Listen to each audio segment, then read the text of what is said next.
Hello friends, स्वागत है आपका ट्रिकी हिंदी साहित्य चैनल में। मैं हूं आपका दोस्त और एजुकेटर नीलेंद्र वर्मा। तो दोस्तों, इस वीडियो के अंदर आज हम देखने वाले हैं 10th क्लास की जो एनसीईआरटी साइंस है हिंदी माध्यम, उसका सेकेंड चैप्टर हम पढ़ने वाले हैं, अध्याय 2, जिसमें है अम्ल, क्षारक एवं लवण। तो इससे पहले मैंने फर्स्ट चैप्टर कंप्लीट इसका जो लेक्चर बना के अपलोड कर दिया हूँ ऑलरेडी। तो अगर आप वो लेक्चर्स नहीं देखे हैं तो आप उनको भी ज़रूर देख लें, ताकि आपको वहाँ से स्टार्टिंग से आप उसको प्रिपेयर कर पाएँ। सो दोस्तों, अगर आप चैनल में नए हैं तो चैनल को सब्सक्राइब कर लें। इस चैनल के माध्यम से हम पूरे सिलेबस कंप्लीट करेंगे, और साइंस का नाइन्थ क्लास का, 10th क्लास का, और जो भी आप लोग डिमांड करेंगे तो हम उसको फुलफिल करेंगे। एंड इंग्लिश क्लास को भी हम कंप्लीट लेक्चर ले रहे हैं, और हिंदी का तो ऑलरेडी हो रहा है। सो आपके लिए बहुत बेनिफिशियल होगा, तो आप इसको सब्सक्राइब ज़रूर कर लें। सो आइए देखते हैं सेकंड चैप्टर में क्या है। जो बुक्स में दिया हुआ, बुक्स में बहुत सारी चीज़ें एक्स्ट्रा दिया हुआ है, तो उसको करने की ज़रूरत नहीं है। हमारे जो एग्ज़ाम पॉइंट ऑफ व्यू से है तो उसका मैंने अलग से PDF बना दिया है, तो जो ये बहुत ही हेल्पफुल है। और उसमें एक्टिविटीज़ बहुत सारी दी है बुक्स में, तो वो एक्टिविटीज़ सारी आपको अपने घर पे नहीं करना है, क्योंकि वो लैब में ही पॉसिबल हो पाएगी। अगर आप घर पे करेंगे तो उसमें एसिड और बेस का, अम्ल और क्षार का जो वहाँ पे एक्टिविटीज़ हैं, रिएक्शंस हैं, तो वो अपने घर पे बहुत ही ज़्यादा रिस्की होगा, तो वो करने की आवश्यकता नहीं है। आपको अपने एग्ज़ाम के पर्पज़ से हम आपको ये खुद ही तैयार करा देंगे जितना आपको पढ़ना है। ओके, सो आइए समझते हैं कि उसमें क्या है और कितना हमें पढ़ना है, और सबसे पहले क्या समझना है। ओके, सो सबसे पहले हमें क्या देखना है यहाँ पे, अम्ल, क्षारक एवं लवण। तो इसको ये समझना है कि ये होते क्या हैं, और इसकी जो प्रॉपर्टीज़ है, इसके उपयोग क्या होते हैं, इसके गुण क्या होते हैं, और इसको कैसे हम इसको डिफाइन करेंगे, कैसे हम इसका मतलब अलग अलग समय पे उपयोग सीखेंगे, और इसमें क्या डिफरेंस होता है। ओके, तो सबसे पहले हम देखते हैं कि अम्ल, अम्ल को एसिड भी बोलते हैं इंग्लिश में। ओके, तो एसिड जो वर्ड आता है, शब्द लैटिन भाषा से लिया गया है, जिसका अर्थ है खट्टा। तो एसिड क्या होता है, एसिड अगर स्वाद में देखा जाए तो क्या होता है, खट्टा होता है। ठीक, तो ये स्वाद में क्या होते हैं, खट्टे होते हैं। ये नीले लिटमस को लाल में बदल देते हैं। ये जलीय विलयन में H+ हाइड्रोजन का प्लस आयन देते हैं। तो इन दोनों को हम अभी आगे समझेंगे, तो अभी सिर्फ आप इतना ध्यान रखें कि ये स्वाद में क्या होते हैं, खट्टे होते हैं। ओके, फिर आता है क्या, प्रबल अम्ल, दुर्बल अम्ल, सांद्र अम्ल, तनु अम्ल। तो ये सब क्या है, उसके अलग अलग से प्रकार हैं। मतलब प्रबल अम्ल में क्या हो जाता है कि जिसमें अम्ल अम्ल जो स्ट्रांग होता है, मतलब सबसे जो बहुत ज़्यादा खट्टा होता है, तो उसको हम प्रबल अम्ल बोलते हैं। तो प्रबल अम्ल में कैसे क्या क्या आते हैं, जैसे HCl आता है, H2SO4, sulphuric acid, HNO3। Okay, सो ये क्या होते हैं, ये प्रबल अम्ल होते हैं, जो बहुत ही ज़्यादा जो अम्ल की प्रकृति बहुत ज़्यादा रखते हैं, बहुत हाई होते हैं। ओके, एंड दुर्बल अम्ल में क्या होता है कि CH3COOH ये हो जाता है, और लैक्टिक एसिड, ऑक्जेलिक एसिड, ये सब क्या है, दुर्बल अम्ल में आते हैं। तो आपको सिर्फ एग्जांपल्स याद रखना है, क्योंकि कभी कभी पूछ लिया जाता है हमें ऑब्जेक्टिव्स में, और या फिर हमें एग्जाम क्वेश्चन पेपर में भी पूछ लिया जाता है। तो आपको ये याद रखना है कि कौन कौन से प्रबल अम्ल होते हैं, कौन कौन से दुर्बल अम्ल होते हैं। ओके, और सांद्र अम्ल क्या होता है, कंसंट्रेशन जिसमें बहुत ज़्यादा होता है, किसका, अम्ल का, जिसमें अम्ल अधिक मात्रा में होता है जबकि जल अल्प मात्रा में होता है। कि मतलब क्या होता है कि जैसे हम कोई घोल बनाते हैं अम्ल और जल का, तो उसमें क्या है, अगर हम अम्ल की मात्रा बहुत बढ़ा दें और जल की मात्रा बहुत कम हो, तो वो क्या हो जाएगा, उसको हम क्या बोलेंगे कि ये सांद्र अम्ल है। ओके, अगर हम इस तरह से उसमें अगर क्वांटिटी हम सबसे ज़्यादा कर दें, मतलब जल से ज़्यादा कर दें, तो उसको हम सांद्र अम्ल बोलेंगे। ओके, एंड तनु अम्ल इसका जस्ट अपोजिट, जिसमें जल की मात्रा बहुत ज़्यादा हो और अम्ल की मात्रा बहुत कम हो। तो ये दोनों जस्ट क्या है, एक दूसरे के अपोजिट है। ओके, अब आइए समझते हैं क्षारक क्या होते हैं। ओके, बेस, इसको हम इंग्लिश में क्या बोलते हैं, बेस। तो ये स्वाद में कड़वे होते हैं। अम्ल क्या थे, स्वाद में खट्टे होते हैं, ये स्वाद में कड़वे होते हैं। ओके, ये लाल लिटमस को नीले में बदल देते हैं। ये जलीय विलयन में ये क्या होते हैं, OH- आयन देते हैं। ठीक, उसमें क्या देखा था हमने कि इसका जस्ट अपोजिट था, जैसे क्या कि नीले लिटमस को वो लाल कर देता है, और ये वो जली में H+ आयन देता है। लेकिन इसमें क्या है, क्षारक में ये लाल लिटमस को नीले में बदल देता है, उसका जस्ट अपोजिट। ओके, और जली विलयन में क्या होता है, हाइड्रो ऑक्साइड आयन, मतलब माइनस का hydro oxide ion, OH ion minus का देते हैं। ओके, अब प्रबल क्षारक, इसमें भी प्रबल, दुर्बल और इसके डिफरेंट इसका भी प्रकार होगा। तो प्रबल क्षारक में कौन कौन से होते हैं? Sodium hydroxide, potassium hydroxide and calcium hydroxide. तो ये सब क्या है? ये प्रबल क्षारक में होते हैं, तो इनको याद रखना। ओके। और दुर्बल क्षारक में क्या हो जाता है? NH4OH यानी अमोनियम हाइड्रोक्साइड। तो ये क्या होता है? दुर्बल क्षारक होता है, तो इसको आपको याद रखना। ओके। अब क्षार, इसी में क्या होता है? क्षार, जल में घुलनशील क्षारक को क्षार कहते हैं। तो अब इसमें क्षार और क्षारक में डिफरेंस होता है, थोड़ा सा आपको यहाँ पे डिफरेंस का ध्यान रखना है। कैसे? कि जो क्षार होते हैं वो जल में घुलनशील होते हैं, मतलब ऐसे क्षारक जो जल में घुलनशील होते हैं वो क्या कहलाते हैं? क्षार कहलाते हैं। और ये जरूरी नहीं है कि सभी क्षारक क्षार हों, लेकिन ये जरूरी है कि सभी क्षार जो होते हैं वो क्षारक होते हैं। मतलब क्या? कि जल में घुलनशील होने वाले सभी क्षार वो क्षारक होते हैं, लेकिन सभी क्षारक जो होते हैं वो सभी क्षार नहीं होते। क्यों? क्योंकि कुछ क्षारक ऐसे होते हैं जो जल में घुलनशील नहीं होते। ओके। तो इस चीज़ को आपको ध्यान रखना है, इसमें थोड़ा डिफरेंस रहता है और ये अक्सर क्वेश्चन में पूछ लिया जाता है। ओके। नेक्स्ट क्या देखते हैं? लवण, साल्ट क्या होता है? लवण अम्ल व क्षारक की परस्पर अभिक्रिया से प्राप्त होते हैं। अब क्या होता है कि अगर हम अम्ल और प्लस इसके साथ क्या मिला दें? क्षार मिला दें। ओके। मतलब अम्ल हमारे पास है और इसके साथ क्या मिला दें? अपन क्षार मिला दें, तो क्या हो जाएगा? क्या हो जाएगा? ये लवण प्राप्त होता, साल्ट प्राप्त होगा। ओके अपन को। तो इसकी रिएक्शन अपन आगे देखेंगे, अभी सिर्फ आपको ये समझना है कि क्या होते हैं। ओके। सो उदाहरण के लिए NaCl और ये है आपका sodium chloride and potassium chloride. Okay. ये होता है। ओके।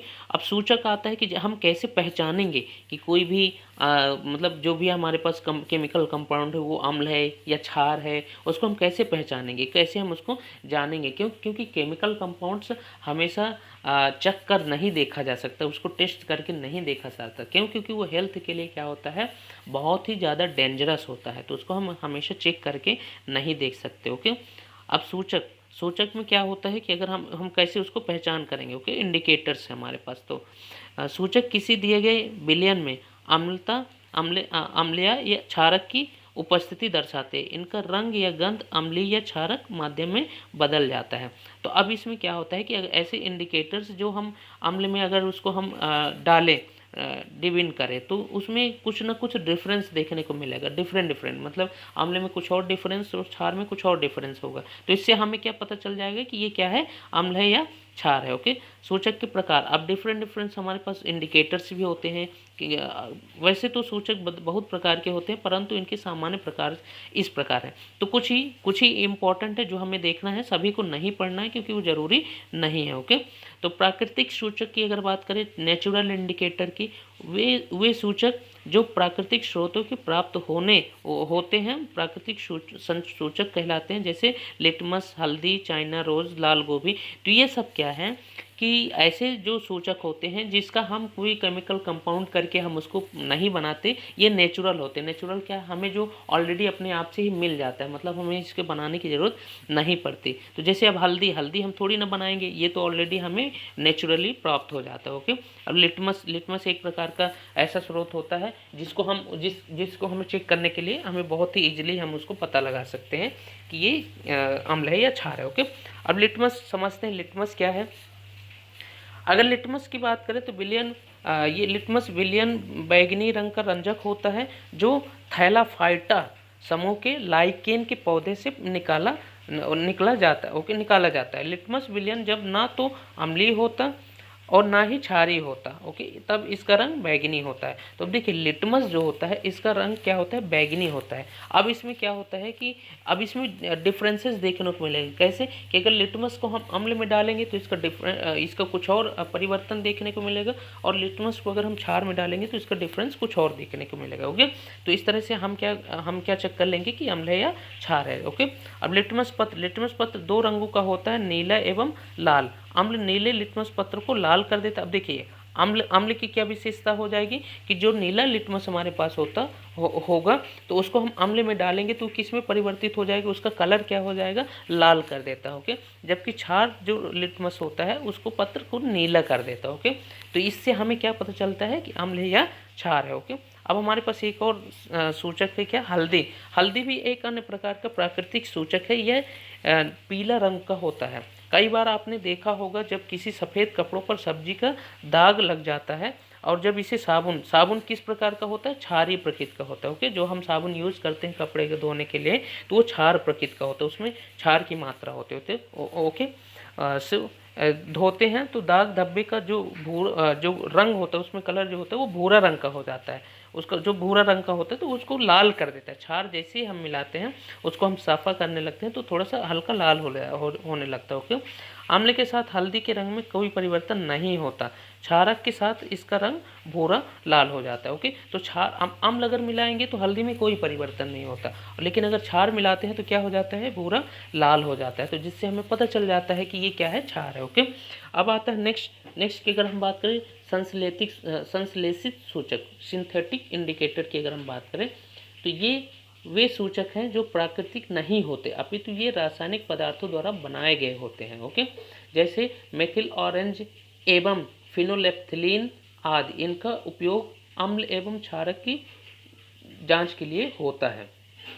अब ऐसे इंडिकेटर्स होते हैं जो हम खुद बना के मतलब खुद हम उसकी केमिकल कंपाउंड्स बना के हम प्राप्त करते हैं, फिर उससे हम अपने अम्ल और क्षार की पहचान करते हैं। तो ये ऐसे होते हैं इंडिकेटर्स। ओके, अब नेक्स्ट आता है गंधीय सूचकांक। अगर हम गंधीय सूचकांक की बात करें, ये क्या होता है। ओके, कुछ ऐसे पदार्थ होते हैं जिनकी गंध अम्लीय या क्षार के माध्यम में बदल जाती है। ऐसे पदार्थों को गंधीय ऑल्फैक्टरी सूचक कहते हैं। ओके, जैसे वेनिला, प्याज एवं लौंग आदि। तो इस तरह से ये गंधीय सूचक होते हैं जो स्मेल, दूर से ही हमें स्मेल करते हैं तो हमें पता चल जाता है। ओके, नेक्स्ट आता है सार्वत्रिक सूचक, यूनिवर्सल इंडिकेटर। ओके, सार्वत्रिक सूचक अनेक सूचकों का मिश्रण होता है। लिटमस, मेथिल ऑरेंज एवं फिनोलेफ्थलीन आदि जैसे सूचकों के उपयोग से किसी विलयन के केवल अम्लीय या क्षारीय प्रकृति का पता लगाया जा सकता है, परंतु इस सार्वत्रिक सूचक के प्रयोग से अम्ल या क्षारक की प्रकृति के साथ साथ उनकी प्रबलता की माप का भी मेजरमेंट किया जा सकता है। ओके, तो इस तरह से जो आपको यहाँ पे इमेज के थ्रू आपको दिया गया है, इसको एक्सप्लेन करने की कोशिश किया गया है।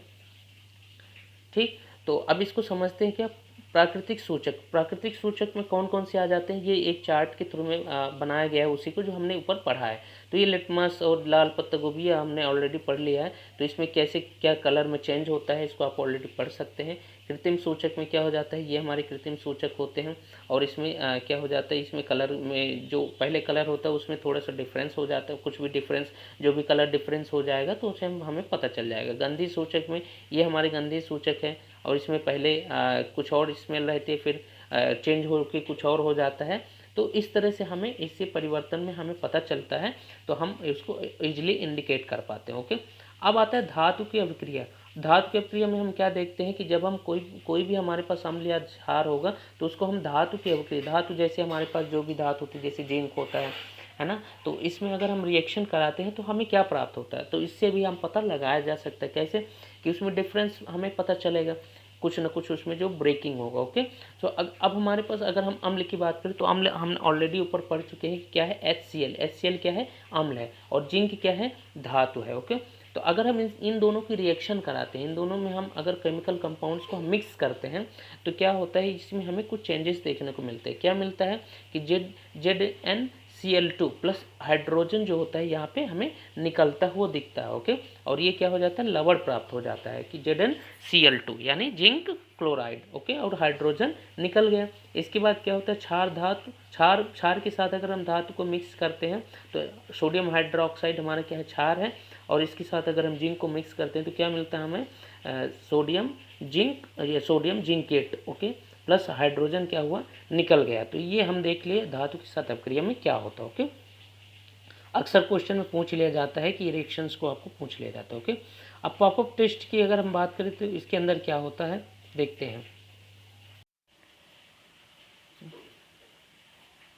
हाइड्रोजन गैस से निहित परख नली के पास जब एक जलती हुई मोमबत्ती लाई जाती है तो पॉपअप की ध्वनि उत्पन्न होती है। ओके, इस टेस्ट को हाइड्रोजन की उपस्थिति दर्शाने के लिए प्रयोग किया जाता है। ओके, तो अब क्या होता है कि जब भी हमने अभी क्या देखा है कि अम्ल के रिएक्शन में क्या होता है, हाइड्रोजन निकलता है, और जो क्षार के रिएक्शन में भी हमने धातु के साथ जो देखा तो वो हाइड्रोजन निकलता है। तो इससे हमें हाइड्रोजन की उपस्थिति को पता लगाने के लिए क्या है, एक पॉपअप टेस्ट है। ओके, तो ये टेस्ट आपको पूछा जा सकता है कि हाइड्रोजन की उपस्थिति के लिए किस टेस्ट का यूज़ करते हैं। ओके, तो इसको आइए हम इमेज के थ्रू आपको समझाते हैं। ओके,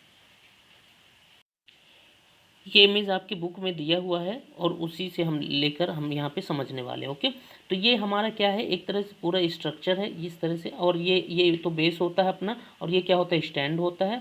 फिर इसके बाद ये जो हमारे पास होती है परख नली होती है, और इसमें क्या हमने मिलाया हुआ है, तनु सल्फ्यूरिक एसिड H2SO4, जो इसका तनु मतलब क्या, पतला। ओके, दानेदार जिंक के टुकड़े, और इसमें हमने क्या, धातु डाला है, यानी अम्ल और धातु दोनों मिल गई। फिर हाइड्रोजन गैस की बुलबुली। अब इसमें क्या होता है, हाइड्रोजन हमें पता चलता, हमें तो पता है ऑलरेडी रिएक्शन में कि हाइड्रोजन निकलता है। ओके, हमने यहाँ पे एक यहाँ पे पास होने के लिए हमने नली लगा दी। ओके, अब यहाँ पे हमने क्या रखा, साबुन का विलयन रखा। तो ये हमारे पास विलयन होता है, इसमें क्या है, हम देखते हैं कि हाइड्रोजन बाहर क्या होता है, हाइड्रोजन निकलता है। तो हाइड्रोजन जैसे इससे निकलेगा तो हम पता कैसे लगाएंगे कि यहाँ पे जो हमारे पास मोमबत्ती होती है। ओके, अब फट की ध्वनि के साथ हाइड्रोजन गैस का दहन होता है, हाइड्रोजन से भरे साबुन के बुलबुले। तो अब यहाँ पे क्या है, ये बुलबुले निकलते हैं, और यहाँ पे जैसे हम जलती हुई मोमबत्ती ले जाते हैं तो पट की आवाज़ आती है। ओके, तो इससे हमें क्या पता चल जाता है कि हाइड्रोजन की अवेलेबिलिटी है, उपस्थिति है। ओके, तो आई होप आपको ये समझ आ गया होगा। आगे देखते हैं अपन, फिर नेक्स्ट समझते हैं। अब क्या, धातु कार्बोनेट तथा धातु बाइकार्बोनेट की अभिक्रिया। तो अब क्या होता है, अम्ल के साथ और क्षार के साथ हम दोनों क्या देखते हैं, धातु कार्बोनेट के और धातु बाइकार्बोनेट की अभिक्रिया में क्या क्या हमें मिलता है। ओके, तो अगर हम पहले अम्ल के साथ देखें, तो अम्ल के साथ हमने अगर रिएक्शंस को देखते हैं तो क्या हमें प्राप्त होता है, हम ये देखते हैं। ओके, अम्ल, तो अब जैसे HCl क्या है, हमारा अम्ल है। ओके, और ये क्या है, धातु कार्बोनेट, जो हमने अभी रिएक्शन करने के लिए हमने स्टेप लिया। ओके, तो हमें क्या मिलता है, यहाँ पे हम देखते हैं कि जब भी रिएक्शन हम कराते हैं अम्ल और धातु कार्बोनेट की, तो हमें क्या प्राप्त होता है, NaCl। NaCl क्या होता है, सोडियम क्लोराइड यानी लवण प्राप्त होता है। और इसके साथ साथ CO2, ये क्या हो जाता है, यहाँ पे निकल जाता है हमारा कार्बन डाइऑक्साइड, और प्लस इसके साथ जल हमें प्राप्त होता है। और तो इस तरह से हमें क्या पता चलता है कि हमें डिफरेंट रिएक्शन, हम रिएक्शन करते हैं तो हमें कुछ और जो प्रोडक्ट होता है वो डिफरेंट हमें मिलता है। ओके, इसी तरह से बाइकार्बोनेट के साथ अगर देखते हैं तो यहाँ पे हो गया HCl, और ये सोडियम बाइकार्बोनेट हो गया, ये NaCO3। ओके, प्लस ये जब भी हम रिएक्शन कराएंगे तो इसमें क्या हो गया, हमें सोडियम क्लोराइड तो मिला ही, और इसके साथ साथ calcium carbon dioxide plus H2O मिला। तो इस तरह से आप देखते हैं कि रिएक्शन में हमें क्या प्राप्त होता है, और हमें इसकी हम चेक कर लेते हैं। ओके, तो अब CO2 की जांच, CO2 की जांच, उत्पादित कार्बन डाइऑक्साइड को चूने के पानी से प्रवाहित करने पर पानी दूधिया हो जाता है। तो इस तरह से हमें CO2 की जांच भी हम कर लेते हैं। तो ये इतना ज़रूरी नहीं है, और जो आपको ज़रूरी है धातु कार्बोनेट और बाइकार्बोनेट की। ओके, फिर नेक्स्ट समझते हैं अपन, अम्ल एवं क्षार की परस्पर अभिक्रिया। तो ये हम ऑलरेडी देख चुके हैं कि अम्ल और क्षार को हम मिलाते हैं तो लवण मिलता है, और इसके साथ जल निकलता है। ओके, उदासीनीकरण देखते हैं। उदासीनीकरण में क्या होता है, न्यूट्रल रिएक्शन। ओके, तो उदासीनीकरण, जब अम्ल द्वारा क्षारक को प्रेक्षित प्रभाव तथा क्षारक द्वारा अम्ल का प्रभाव समाप्त हो जाता है, परिणाम स्वरूप लवण और जल प्राप्त होते हैं, उदासीनीकरण अभिक्रिया होती है। तो ये आपको याद रखना, ये डेफिनेशन आपको पूछा जा सकता है, और इसके साथ साथ आपको ये रिएक्शन भी लिखना पड़ेगा। ओके, क्योंकि जो केमिस्ट्री होती है, केमिस्ट्री में अगर हम रिएक्शन नहीं लिखते तो हमें मार्क्स नहीं मिलता, और अगर हम सिर्फ रिएक्शन भी लिख देते हैं तो हमें मार्क्स मिलता है। ओके, तो इस चीज़ को थोड़ा सा ध्यान रखना आपको। तो उदाहरण में, ये उदाहरण आपके एग्जाम्पल से लिख देना है, sodium hydroxide aqueous plus HCl sodium chloride plus इसके साथ हमें जो प्राप्त होता है NaCl। ओके, और H2O। तो ये हमारे क्या हो जाता है, दोनों का हम रिएक्शन कराते हैं। तो ओके, अब इसमें देखना आपको थोड़ा सा प्रबल और दुर्बल को उसके साथ हम मिक्स करते हैं डिफरेंट टाइप्स में, तो हमें क्या मिलता है। ओके, तो यहाँ पे आपको याद रखना है, ये आपको पूछा जा सकता है। तो प्रबल अम्ल को अगर हम दुर्बल क्षारक के साथ मिलाएंगे तो कैसा हमारा जो विलयन होगा, हमारा जो प्रोडक्ट प्राप्त होगा वो कैसा होगा, अम्लीय लवण। ओके, और इसके साथ हमारा जल तो सभी में निकलेगा, ठीक। और दुर्बल अम्ल को अगर प्रबल क्षारक के साथ मिलाते हैं तो क्षारीय लवण, इसके साथ जल, और प्रबल अम्ल को प्रबल क्षारक के साथ मिलाते हैं तो उदासीन हो जाता है। अगर दोनों ही समान जैसे प्रकृति के होते हैं तो ये क्या हो जाता है, न्यूट्रल कर देते हैं और उसके साथ जल तो निकलते हैं। और दुर्बल अम्ल दुर्बल क्षारक होते हैं तो उदासीन ये भी हो जाएगा। ओके, क्योंकि सेम प्रकृति के हैं। ओके, फिर नेक्स्ट देखते हैं अम्लों के साथ धात्विक ऑक्साइड की अभिक्रिया। तो ये भी पूछा जाता है, ये भी आपको ध्यान रखना। ओके, अम्लों के साथ धात्विक ऑक्साइड की अभिक्रिया, धात्विक ऑक्साइड प्लस अम्ल, इसके साथ हमें क्या प्राप्त होता है, लवण मिलेगा और इसके साथ जल निकलेगा। ओके, तो ये क्या हो गया, कैल्शियम ऑक्साइड प्लस ये क्या हो गया, ये क्या हो जाएगा, हाइड्रोक्लोराइड है ये यहाँ पे। तो आपका जैसे ही आप रिएक्शन कराते हैं तो ये क्या प्राप्त होता है हमें, CaCl2। Okay, calcium chloride plus इसके साथ ये जल यहाँ पे रहेगा, ये नहीं होगा। ओके, H2O प्राप्त होगा। ओके, तो धात्विक ऑक्साइड की अभिक्रिया कराने में ये हमें मिलता है। ओके, सो ये उदाहरण के लिए आपको दिया है धात्विक ऑक्साइड यहाँ पे, है ना, कॉपर ऑक्साइड और मैग्नीशियम ऑक्साइड दिया हुआ है। तो इस तरह से आपका रिएक्शन के लिए आप यूज़ कर सकते हो। ओके, अधात्विक ऑक्साइड की क्षारों के साथ अभिक्रिया, अब क्षारों के साथ हमें अगर क्रिया कराते हैं तो क्या हो जाता है कि यहाँ पे क्या हुआ, अधात्विक ऑक्साइड जैसे ये यहाँ पे दिया हुआ है कार्बन डाइऑक्साइड प्लस इसके साथ कैल्शियम हाइड्रोक्साइड, ये हमारा क्या है, क्षार है। तो इसके साथ हमें लवण तो प्राप्त होता है और जल भी प्राप्त होता है। ओके, तो इस तरह से हमारी रिएक्शंस है। तो ये यहाँ पे उसी चीज़ को एक्सप्लेन किया है, तो आप इसको भी देख सकते हो। ओके, फिर नेक्स्ट देखते हैं अम्लों व क्षारकों में समानताएं क्या होती है, क्या सिमिलरिटीज़ होती है, हम दोनों में देखते हैं। ओके, तो सभी में तो अम्ल क्या होते हैं, H+ आयन देते हैं, उत्पन्न करते हैं, जो हम ऑलरेडी पढ़ चुके हैं। क्षारक क्या होते हैं, हाइड्रोक्साइड आयन माइनस को उत्पन्न करते हैं।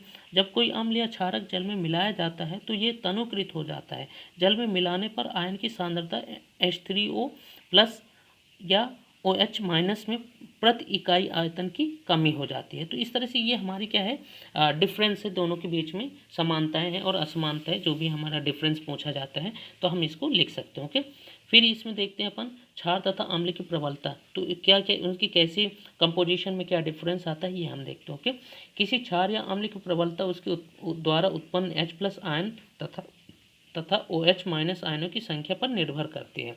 तो अब देखते हैं कि अगर हमारा जो अम्ल होता है जितना उसमें H+ आयन निकलेगा वही हमारी उसकी पावर शो करेगी। ओके, और इसमें क्या है, OH आयन की जितना ही उसमें निकलेगा तो ये क्षार की पावर शो करेगी। तो अम्ल की पावर जो डिफाइन होती है H+ आयन से और क्षार की पावर डिफाइन होती है OH- आयन से। ओके, किसी अम्ल या क्षार की प्रबलता हम एक सार्वभौमिक सूचक द्वारा जांच कर सकते हैं। तो ये क्या है, एक यूनिवर्सल इंडिकेटर है जिससे हम पहचान कर सकते हैं। ओके, तो सार्वभौमिक जो सूचक है इससे हम कैसे पता करेंगे, अनेक सूचकों का मिश्रण होता है। ये क्या, हम मिक्स करके कंपोजिशन करके हम इसको बनाते हैं। ओके, यह सूचक किसी विलयन में हाइड्रोजन आयन की विभिन्न सांद्रता को विभिन्न रंगों में प्रदर्शित करता है। तो इस तरह से ये यूनिवर्सल इंडिकेटर क्या होता है, हम इजिली हमें पहचान लेते हैं, हम उसको चेक कर लेते हैं। ओके, अब जलीय विलयन में अम्ल और क्षारक, तो जलीय विलयन हमारे पास जो हम इसको विलयन मतलब कंपोजिशन बनाते हैं तो इसको देखते हैं कि अम्ल और क्षार के साथ किस तरह से क्या उपस्थिति इसमें हमें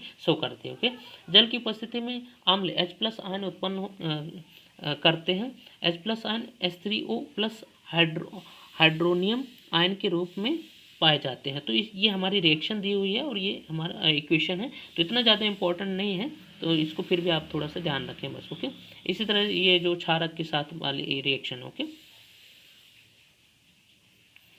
सभी क्षारक जल में घुलनशील नहीं होते, जो हम ऑलरेडी पढ़ चुके हैं कि सभी क्षारक जल में घुलनशील नहीं होते, लेकिन जल में जो घुलनशील हो जाते हैं उसको हम क्षार कहते हैं। ओके, तो ये आपने ध्यान रखना है। जल के साथ अम्ल या क्षारक को मिलाते समय सावधानी बरतनी चाहिए। हमेशा अम्ल या क्षारक को जल में ही मिलाना चाहिए और लगातार इसे हिलाते रहना चाहिए, क्योंकि इसकी प्रक्रिया अत्यंत ऊष्माक्षेपी है। ऊष्माक्षेपी मतलब क्या होती है, ऊष्मा उत्पन्न होती है जिससे हम कभी कभी हम जल भी सकते हैं। तो इसलिए ये डेंजरस होता है, इसको हम घर में प्रैक्टिस ना करें। तो क्या करना है, हमें जो सावधानी इसमें रखना है कि हमेशा हमें क्या करना है, अम्ल में हमें जल नहीं मिलाना है, ये बिल्कुल गलत होगा क्योंकि इसमें ऊष्मा बहुत निकलेगी। ओके, हमेशा क्या करना है, जल की मात्रा लेना और उसमें थोड़ा थोड़ा हल्का हल्का अम्ल डालते रहना और उसको मिलाते रहना। ओके, तो इस तरह से हमें विलयन तैयार करना है, ना कि आप अम्ल में जल को डाल दें जिससे बहुत ज़्यादा ऊष्मा निकलेगी और आप जल भी सकते हैं। ओके, सो इसको आपको ध्यान रखना है, ये वही चीज़ यहाँ पे लिखा हुआ। ओके, सो अब देखते हैं अपन जल को अम्ल में डालने से। तो ये मतलब अगर हम जल जल को अम्ल में डालते हैं तो ये हमारा बिल्कुल असफल होगा, इसको हमें नहीं करना। ओके। PH scale. अब पीएच स्केल क्या होता है कि कोई भी जो क्षार है, अम्ल है, उसकी प्रकृति को पता करना कि वो किस रेंज में आता है। तो अब देखिए पीएच, जब भी हमें अम्ल, क्षार या उदासीनता को पता करना है तो उसकी एक रेंज होती है। ये हमें साइंस में हमें रेंज होती है। इसमें क्या होता है, 7 बीच में होता है। तो इस तरह से हमें अम्ल और क्षार की पता चलता है। तो अगर इसकी इधर इधर वैल्यू आती है तो ये क्या हो जाएगा, अम्ल, और इधर वैल्यू आ जाएगी तो ये क्या हो जाएगा, क्षार। ओके। तो इस तरह से हम इसको पता लगाते हैं, पीएच स्केल इसको बोलते हैं, प्रेजेंस ऑफ हाइड्रोजन। ओके। तो ये क्या होता है, पीएच स्केल हम इसको पता कर लेते हैं। तो देखिए अगर पीएच वैल्यू 7 की इक्वल होगी तो ये क्या हो जाएगा, न्यूट्रल। जैसे जल, जल क्या होता है, न्यूट्रल होता है, वो किसी भी प्रकार का शो नहीं करता। ओके। न क्षारीय होता ना अम्लीय होता, वो उदासीन होता है। ओके। जिसकी भी वैल्यू पीएच इक्वल टू 7 होगी तो वो क्या हो जाएगा, न्यूट्रल होगा। ओके। और पीएच वैल्यू अगर लेस देन हो गया 7 तो अम्लीय प्रकृति का हो गया, और ग्रेटर देन 7 हो गया तो क्षारीय प्रकृति की हो गया। तो ये हमें यहाँ पे चीज़ को ध्यान रखना हो कि पीएच स्केल जो होता है ये अम्ल और क्षार की प्रकृति को पता लगाने के लिए होता है। ओके। सो आई होप आपको यहाँ पे चीज़ें समझ आ गई होगी। ये वैल्यू 0 to 14 तक है, तो इस तरह से आप इसको यूज़ कर सकते हो। ओके। तो ये इस तरह से होता है 0 to 14, है ना, और बीच में 7 होता है। ओके, जो न्यूट्रल होता है। तो इसको आप चेक कर सकते हैं इसमें। ठीक। नेक्स्ट देखते हैं दैनिक जीवन में पीएच का महत्व। सो दोस्तों वीडियो बहुत लंबा हो जाएगा, जिससे इसका सेकेंड पार्ट में हम बाकी चीज़ें जो भी है इसका सेकेंड पार्ट में हम कवर करेंगे, और सेकेंड पार्ट में हम इसके क्वेश्चन आंसर को भी हम बुक्स में जो दिया हुआ क्वेश्चन आंसर को भी हम पिक करेंगे और उसको भी हम सॉल्व करेंगे, समझेंगे अच्छे से। सो आई होप आपको वीडियो बहुत अच्छे से समझ आ गया होगा। अगर आपको समझ आ गया, अच्छा लगा, तो लाइक भी करें और कमेंट भी करें और शेयर भी करें, जिससे हमारी जो हमें मोटिवेशन मिलता है बनाने के लिए, ताकि हम कंटिन्यू कर सकें। और अगर आप चैनल बनाए हैं तो चैनल को सब्सक्राइब भी करें और दोस्तों तक शेयर भी करें। सो मिलते हैं नेक्स्ट वीडियो के अंदर नेक्स्ट लेक्चर के साथ। तब तक के लिए अपना ध्यान रखें।